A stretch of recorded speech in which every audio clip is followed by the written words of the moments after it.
Assalamualaikum warahmatullahi wabarakatuh. Salam sejahtera bagi kita semua. Mudah-mudahan kita semua dalam keadaan sehat walafiat. Baik, kita bertemu di pertemuan pertama untuk mata kuliah akuntansi biaya. Ya. Jadi kita akan membahas di akuntansi biaya ini mengenai akuntansi biaya dan klasifikasi biaya. Jadi pengenalan mengenai mata kuliah akuntansi biaya. Dan akuntansi biaya ini boleh diambil kalau mahasiswa sudah mengikuti mata kuliah pengantar akuntansi 2 ya. Jadi kita berkenalan dulu dengan mata kuliah akuntansi biaya. Sebenarnya nanti akuntansi biaya itu akan membahas mengenai apa ya. Jadi sebenarnya kalau secara umum akuntansi itu ada 2 tipe ya. Jadi ada akuntansi keuangan dan akuntansi manajemen. Kalau ditanya ada berapa macam akuntansi, ya ada 2, akuntansi keuangan dan akuntansi manajemen. Nah, akuntansi keuangan sebelumnya kalian sudah mengambil di pengantar 1 dan pengantar 2 untuk prodi akuntansi. Nanti selanjutnya untuk prodi akuntansi akan ada lanjutan akuntansi keuangan, akuntansi menengah, dan akuntansi keuangan lanjutan ya. Tapi untuk prodi manajemen hanya mengambil mata kuliah pengantar 1 dan pengantar 2 ya. Nah, outputnya dari akuntansi keuangan kemarin kalian mampu membuat atau menyusun laporan keuangan ya. Laporan keuangan yang terdiri dari laporan laba rugi atau income statement, kemudian ada perubahan modal, perubahan ekuitas atau return earning statement, kemudian ada laporan posisi keuangan, ada laporan arus kas, dan kalau di audit itu ada catatan atas laporan keuangan. Jadi itu output dari akuntansi keuangan. Dan biasanya laporan keuangan itu digunakan oleh pihak eksternal perusahaan. Ya. Jadi yang menggunakan pengguna dari laporan keuangan itu adalah pihak eksternal perusahaan. Nah, sedangkan akuntansi manajemen itu lebih digunakan oleh pihak internal perusahaan, ya. Mulai dari manajer atau direktur, manajer, stafnya, ya, atau ada manajemen, misalkan manajer keuangan, ada manajer marketing, ada HRD gitu ya. Nah, itu semua membutuhkan laporan yang membutuhkan laporan akuntansi manajemen di internal perusahaan. Apa itu outputnya? Kalau dari akuntansi manajemen outputnya ya berupa laporan, misalkan laporan kinerja, laporan harga pokok produksi, laporan harga pokok penjualan, misalnya ya, atau budget gitu ya. Nah, itu digunakan semua oleh pihak internal perusahaan. Beda dengan tadi laporan keuangan ya, eksternal. Eksternal itu ya misalkan pemerintah perlu laporan keuangan untuk menentukan pajak. Misalkan investor ya. Investor kalau mau berinvestasi atau menanamkan sahamnya harus tahu dulu laporan keuangan perusahaan tersebut seperti apa ya. Kalau misalkan rugi di laporan laba rugi ya investor mungkin mundur ya, tidak akan berinvestasi di perusahaan tersebut. Begitu juga misalkan kreditor ya. Kalau misalkan perusahaan ingin mengajukan pinjaman ke bank, tentu bank akan mereview laporan keuangan. Itu diantaranya yang pengguna ya, pihak eksternal perusahaan. Dan kalau akuntansi manajemen lebih digunakan oleh pihak internal perusahaan. Nah, pertanyaannya, sekarang akuntansi biaya ada di mana? Nah, akuntansi biaya itu ada di antara keduanya ya. Di antara keduanya akuntansi biaya itu ada di laporan keuangan, misalkan di income statement ya ada biaya-biaya. Kemudian ada di akuntansi manajemen juga. Ada di tadi misalkan di harga pokok produksi ya, di budget atau di biaya produksi, biaya penjualan, itu biaya. Jadi biaya akuntansi biaya itu ada di antara keduanya karena digunakan oleh pihak internal maupun eksternal perusahaan, ya. Jadi nantinya biaya itu kan ada harga pokok penjualan akan masuk ke income statement, ya. Jadi biaya atau akuntansi biaya ada di antara akuntansi keuangan dan akuntansi manajemen karena digunakan oleh pihak internal maupun eksternal perusahaan. Nah, kemudian pengertian akuntansi biaya itu sendiri apa? Jadi, kalau menurut Mulyadi, ini masih 2015, tapi kalau misalkan revisi masih tetap definisinya seperti ini. Akuntansi biaya itu adalah proses pencatatan, penggolongan, peringkasan, dan penyajian biaya pembuatan dan penjualan produk atau jasa dengan cara-cara tertentu serta penafsiran terhadapnya. Jadi suatu proses pencatatan, ya, yang dicatat apa ya, biaya-biaya yang terjadi di perusahaan, ya. Mulai bahan dibeli, kemudian diproses menjadi produk jadi dan siap untuk dijual, dicatat biayanya ada apa aja, ya. Kemudian digolongkan atau diklasifikasikan. Nah, diklasifikasikan, jadi kalau tidak diklasifikasikan itu tadi biaya yang sudah dicatat akan banyak sekali. Jadi diklasifikasikan berdasarkan jenis biayanya, ya. Kan ada biaya langsung atau biaya tidak langsung, biaya tetap atau biaya variabel, itu dikelompokkan. Kemudian diringkas, ya, disajikan dalam bentuk laporan.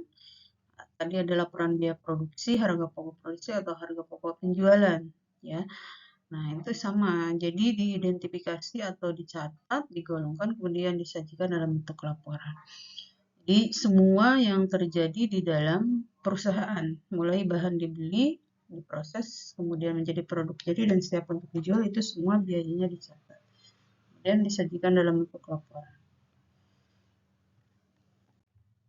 Nah, tujuan akuntansi biaya itu sendiri sebenarnya apa, ya? Jadi tadi kalau proses produksi itu kan bahan dibeli, diproses, kemudian diolah, ya, diproses menjadi produk jadi dan siap untuk dijual. Sebelum dijual, tentunya harus dihitung dulu berapa biaya produksinya dari produk tersebut, ya. Jadi untuk misalkan untuk satu unit produk biayanya berapa, gitu ya. Nah, ini harus dihitung untuk menghindari terjadinya kerugian di perusahaan. Jangan sampai biaya produksinya itu lebih besar daripada harga jualnya, atau misalkan harga jualnya lebih kecil daripada harga pokoknya, ya. Makanya penting di sini dihitung harga pokok produk itu, ya, dan akan dibahas selama satu semester ini di dalam mata kuliah akuntansi biaya itu bagaimana menentukan harga pokok produk dengan berbagai macam metode, ya.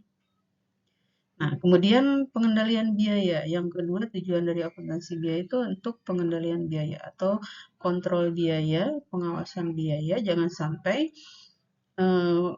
biaya yang dikeluarkan untuk membuat produk tersebut jadi lebih besar daripada harga jualnya. Kemudian jangan sampai untuk membuat satu macam produk, misalkan biaya yang dikeluarkan itu lebih besar. Atau misalkan membeli bahan tidak ada kontrolnya. Ya, misalkan untuk membuat satu permen itu kan hanya cukup 1 sendok gula misalnya, tetapi perusahaan membeli 1 kilo gula atau 10 kilo gula. Nah, itu udah tidak terkontrol biayanya, ya. Nah, jadi di sini nanti akan dibahas juga di standar costing itu untuk menghitung biaya yang efisien, ya, biaya yang sebaiknya dikeluarkan untuk satu unit produk itu berapa biaya bahannya, biaya tenaga kerjanya, biaya overhead-nya, ya. Jadi ada kontrolnya, jangan sampai biayanya tidak efisien.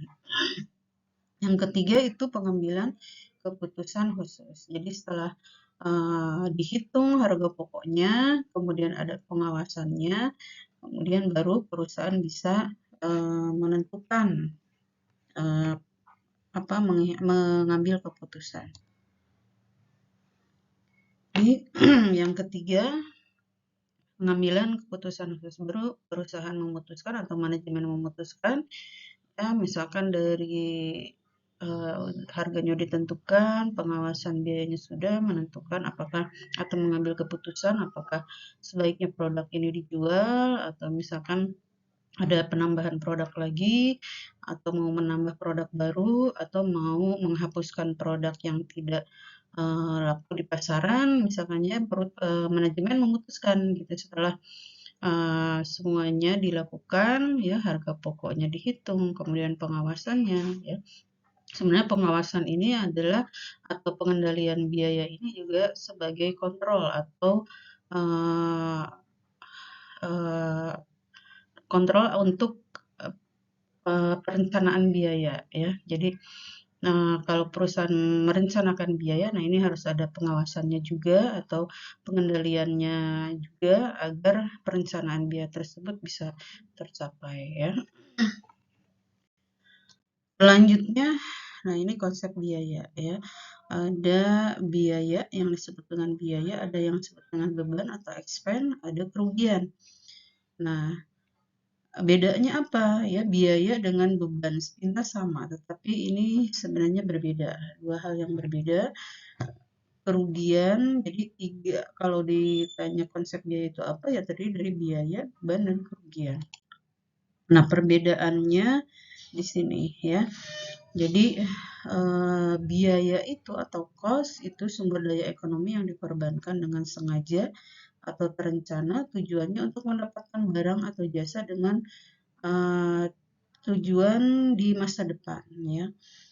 Nah, atau manfaatnya dirasakan di masa depan, jangka panjang. Itu biaya. Misalkan membeli gedung, membeli tanah, ya, atau membeli peralatan. Nah, itu dirasakan manfaatnya lebih panjang, jangka panjang. Itu biaya, ya.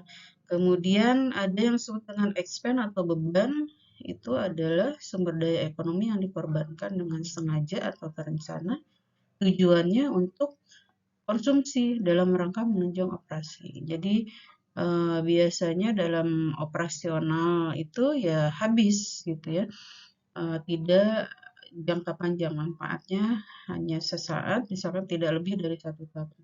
Nah itu beban, misalkan beban perlengkapan, beban gaji, beban, nah listrik harus diperhatikan, beban listrik karena untuk pabrik itu jangka panjang, ya. Nah, beda dengan listrik kantor, ya, beban listrik kantor itu beban, ya. Tapi nanti kalau udah pabrik itu jangka panjang atau masa manfaatnya terus-menerus kalau listrik pabrik.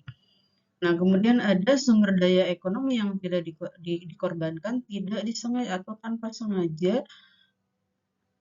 Ini juga nggak ada tujuannya ya, tapi dikorbankan tanpa disengaja gitu ya. Misalnya terjadi kebakaran atau pabriknya kebanjiran, ya, kebakaran, kebanjiran, ada gempa misalnya ya. Nah, sehingga menimbulkan kerugian, pabriknya hancur. Nah, itu tidak disengaja ya. Nah, itu namanya kerugian. Atau yang disebut dengan kerugian juga yaitu pendapatan dikurangi atau pendapatannya lebih kecil daripada bebannya, itu rugi juga, atau bebannya lebih besar daripada pendapatan, itu rugi juga atau loss. Nah, kemudian tadi ya biaya setelah dicatat, diklasifikasikan atau digolongkan.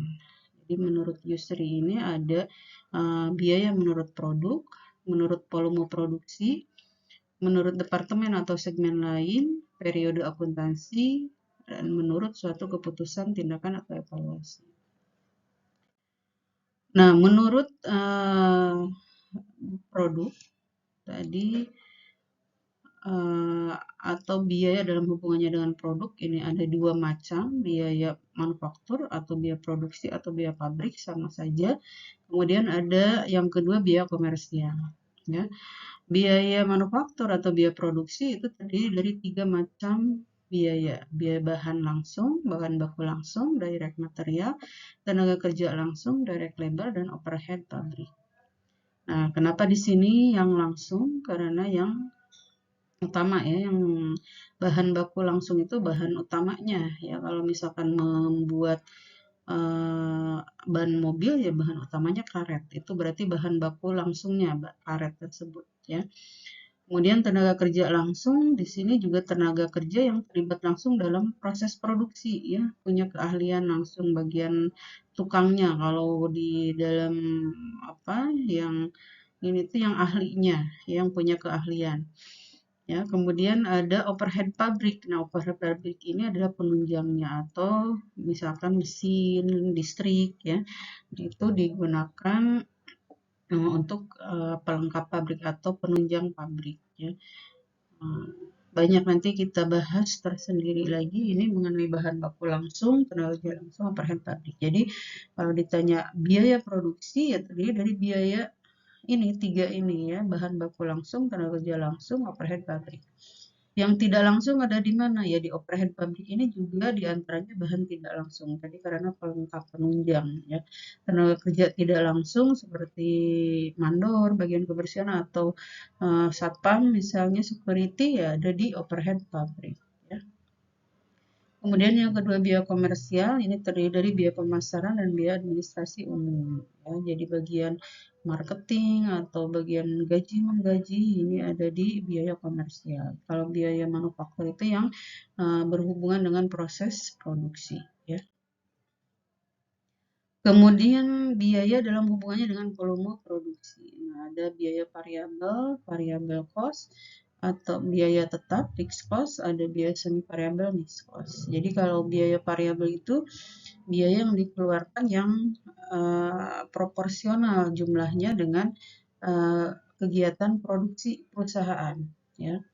Jadi proporsional perubahannya ya. Biayanya berubah tapi perubahannya itu proporsional. Misalkan yang termasuk ke dalam biaya variabel diantaranya di sini ada biaya perlengkapan misalnya ya atau biaya bahan. Tadi biaya bahan juga masuk ke biaya variabel juga karena misalkan seperti kita membuat kue gitu ya bahannya misalkan 1 kilo terigu itu akan menghasilkan 2 keler kue misalnya gitu ya. Kalau 2 kilo terigu akan menjadi 4 keler kue. Jadi perubahannya itu proporsional. Ya, begitu juga dengan tenaga kerja. Tadi ya tenaga kerja langsung. Itu juga perubahannya proporsional atau beraturan. Seiring dengan perubahan kegiatan produksi. Misalkan kalau karyawan itu dibayar misalkan kalau per jamnya itu 100.000. Nah, kalau 2 jam berarti 200.000 gitu ya. Jadi perubahannya itu proporsional. Biaya tetap, biaya yang jumlahnya tetap seiring dengan perubahan kegiatan perusahaan. Jadi kalaupun misalkan menghasilkan 100 unit sampai kisaran 1000 unit itu biayanya tetap misalkan 20 juta. Ya mau menghasilkan 100, 200, 300 sampai 1000 itu biayanya tetap tidak berubah ya. Misalkan di sini yang termasuk ke dalam biaya tetap itu ada biaya sewa ya itu tetap, kemudian biaya penyusutan, misalnya biaya asuransi ya, per bulannya itu tetap misalkan dibayarkannya. Nah, kemudian ada biaya semi variabel. Ini mengandung unsur tetap dan unsur variabel. Misalkan biaya listrik ya ada unsur tetap dan unsur variabel sesuai pemakaiannya. Misalkan ada biaya telepon ya, ada biaya gaji, gaji tetap bagi biasanya kan tetap bagian pemasaran atau bagian penjualan itu ya ada bonus itu selain punya gaji tetap. Jadi ada unsur tetap dan unsur variabel. Nah, kemudian biaya dalam hubungannya dengan departemen atau segmen lain. Nah, ini ada departemen produksi, ada departemen jasa. Jadi kalau produksi sama dengan tadi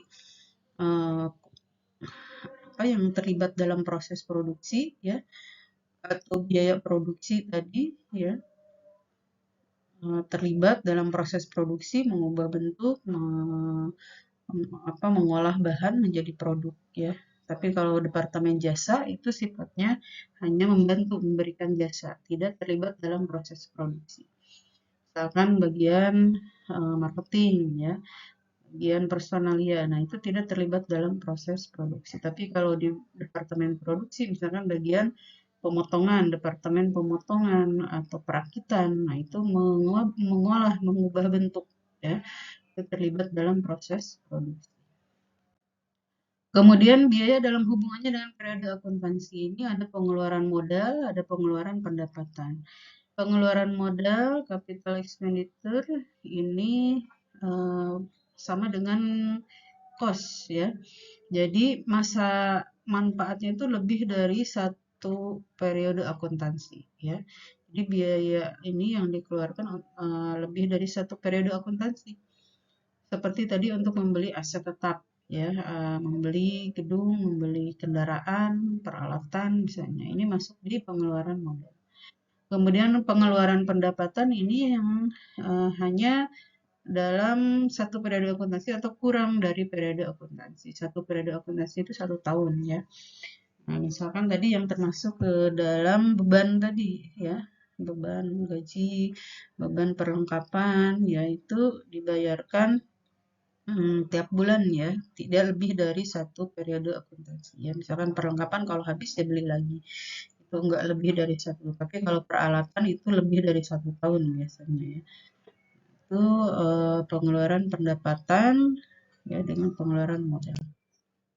Nah, kemudian ada biaya dalam hubungannya dengan suatu keputusan, tindakan, atau evaluasi. Jadi, ini bukan biaya kalau tadi misalkan untuk membeli perlengkapan ada biaya perlengkapan, untuk membeli bahan baku ada biaya bahan baku ya.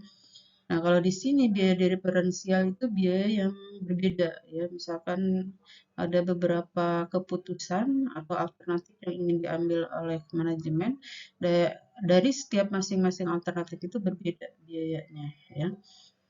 Nah, manajemen harus memutuskan yang mana yang akan dipilih. Ya, misalkan kalau dihadapkan pada pilihan apakah ingin menambah, misalkan karena produksinya meningkat, apakah ingin menyewa gedung atau menyewa ruangan untuk pabrik, membangun atau memanfaatkan ruangan yang ada. Nah, itu manajemen dihadapkan pada pilihan-pilihan tersebut harus dihitung berapa biayanya kalau membangun nama, kalau menyewa berapa, kalau misalkan memanfaatkan ruangan yang ada berapa. Nah, manajemen harus memutuskan tentunya kalau biaya itu memilih biaya yang terendah ya. Itu keputusannya yang diambil. Kemudian ada biaya opportunities. Opportunity itu biaya peluang ya, di mana salah satu biaya alternatif biaya dipilih maka yang lainnya akan diabaikan ya. Kemudian ada sunk cost, biaya terbenam, di mana sudah terjadi ya biaya tersebut tidak akan kembali, gitu hangus ya. Kemudian ada biaya tidak relevan, ada biaya relevan itu kalau tidak relevan ya tidak membantu manajemen dalam pengambilan keputusan. Gitu. Kalau biaya relevan ya biaya yang mampu uh, mendukung manajemen dalam pengambilan keputusan. Misalkan manajemen akan membeli produknya sendiri atau membuat sendiri atau membeli dari orang lain. Nah, kemudian biasanya biaya relevan ini merupakan biaya masa depan. Kalau membuat sendiri itu kan ada tenaga kerja ya. Nah, biaya tenaga kerja di sini merupakan biaya relevan karena yang merupakan masa depan membantu manajemen dalam pengambilan atau produksi di sini ya. Jangka panjang memproduksi sendiri. Kalau tidak memproduksi atau membeli dari orang lain kan tidak perlu tenaga kerja ya. Nah, kalau membeli atau membuat sendiri harus ada tenaga kerja. Maka tenaga kerja di sini adalah termasuk biaya relevan. Ya. Kalau tidak relevan ya biaya terbenam tadi itu termasuk atau sunk cost di sini adalah biaya tidak relevan. Nah, itu ya untuk perkenalan mengenai akuntansi biaya. Jadi apa itu tadi akuntansi biaya, kemudian biaya itu dikelompokkan ya, kelompokkan atau digolongkan, kemudian nanti setelah dikelompokkan disajikan dalam bentuk laporan ya. Ini baru dikelompokkan. Jadi kalau tadi ada biaya produksi, biaya tetap, biaya variabel ya, ada biaya komersial. Nah, kemudian di sini ada biaya utama atau biaya konversi. Biaya utama itu adalah kalau tadi ada biaya produksi itu terdiri dari biaya bahan langsung, tenaga kerja langsung, dan overhead, maka biaya utama itu adalah terdiri dari biaya langsung, bahan langsung, dan tenaga kerja langsung. Ya. Jadi kalau di sini biaya utamanya berarti bahan langsung 6.000, tenaga kerja langsung 3.000. Jadi 9.000 per unit. Ya. Nah, kemudian ada biaya konversi. Biaya konversi itu untuk mengkonversi untuk mengolah, ya, yaitu biaya tenaga kerja langsung ditambah dengan overhead pabrik. Ya. Jadi kalau ditanya berapa biaya konversi, nah ini yang ditanya yang variabelnya, karena ada yang tetap, ada yang variabel. Kalau yang variabel berarti ya, tadi kan bahan variabel ya, tenaga kerja variabel. Berarti hanya ditambahkan yang variabelnya saja. Ya, jadi biaya konversi itu adalah tenaga kerja langsung 3.000 ditambah biaya overhead pabrik variabel 1.000 ya. Karena yang di sini yang ditanya yang variabel. Tapi kalau semuanya berarti termasuk biaya tetap ya. Hanya yang variabel saja berarti hanya 3.000 ditambah 1.000. Nah, berapa biaya produksinya? Biaya produksi variabel. Berarti tadi biaya produksi itu adalah biaya bahan ditambah tenaga kerja langsung, bahan langsung, kerja langsung, dan overhead pabrik. Tapi yang variabel, berarti di sini juga overhead yang tetap tidak dihitung sesuai permintaan ya. Tapi kalau misalkan dihitunglah biaya produksi, maka ya biaya produksi saja yang dihitung ya semuanya termasuk biaya tetap ya. Kalau di sini berarti 6.000 tambah 3.000 dan 1.000 berarti 10.000. Nah, kemudian hitunglah total biaya produksi yang akan terjadi selama sebulan di mana 500 sepeda diproduksi. Nah, kalau ada 500 sepeda, berapa total biayanya, biaya produksinya? Nah, di sini untuk satu unit biayanya tadi ya, di sini per unit ya, biaya overhead tetap 6.000 ini per unit, tadi 6.000 ditambah 3.000 tambah 1.000 tambah 1 juta. Dikalikan dulu 500 sepeda ya. Nah, kemudian overheadnya untuk sebulan itu 1 juta ya, overheadnya, overhead tetapnya. Ya. Jadi yang per unit dikalikan 500 sepeda ditambah 1.000. Karena mau produksi berapapun ya tetap biayanya 1 juta ya. Nah, itu total biaya produksinya. Ya. Mungkin itu untuk pertemuan pertama, selebihnya nanti silahkan kalian coba untuk latihan soalnya. Di sini untuk menghitung biaya tadi yang sudah disampaikan ya. Terima kasih atas perhatiannya. Semoga selalu sehat semuanya ya. Selamat belajar, tetap semangat. Assalamualaikum warahmatullahi wabarakatuh.